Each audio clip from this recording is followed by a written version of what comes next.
আপনার সাথে কি এমন কখনো ঘটছে যে আপনি অনেকক্ষণ ধরে স্ক্রল করেই যাচ্ছেন কিংবা চ্যানেল চেঞ্জ করেই যাচ্ছেন একটা মুভি খোঁজার জন্য, একটা মুভি দেখার জন্য। কিন্তু মন মতো কোনো মুভি পাইতেছেন না। শেষে রাগ করে আপনি হয় টিভি বন্ধ করে দিলেন, নইলে ফোন ছুঁড়ে ফেলে দিলেন। হ্যাঁ, যদি আপনার সাথে এরকম হয়ে থাকে তাহলে আমি এখন একটা মুভি সাজেস্ট করব, যেই মুভিটা আপনার ওয়ার্থ ওয়াচিং হবে। মুভিটা একটা সাউথ ইন্ডিয়ান মুভি। মুভির নাম হচ্ছে আরিয়ান। এই মুভিটা নেটফ্লিক্সে আপনি পেয়ে যাবেন। এই মুভি আমার দেখার আরো একটা রিজন হলো এই মুভির থাম্বনেইলে আমি দেখতে পাই যে রাজশাসন মুভির নায়ক বিষ্ণু বিশাল আছেন। আর রাজশাসন আমাদের সবার কতটা প্রিয় মুভি তা তো আর বলার অপেক্ষা রাখে না। মুভিটা একটা সিরিয়াল কিলারকে নিয়ে মুভি। হয়তোবা শুনতে মনে হবে যে সব সাউথ ইন্ডিয়ান মুভি তো এই সিরিয়াল কিলার নিয়েই হয়। না, এই মুভিটা একটু ডিফারেন্ট।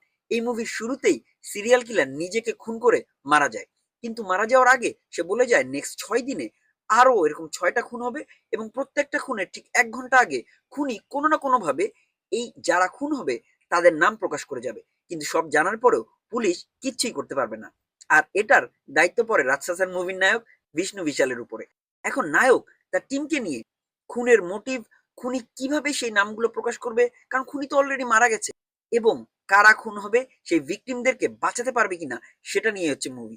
এই মুভি আপনাকে পুরোটা সময় সিটের সাথে বেঁধে রাখবে, এটা আমি নিশ্চিত। আইএমডিবিতে এই মুভিটাকে দেওয়া হচ্ছে 6.3, যা আমি মনে করি এই মুভিটাকে জাস্টিফাই করে না।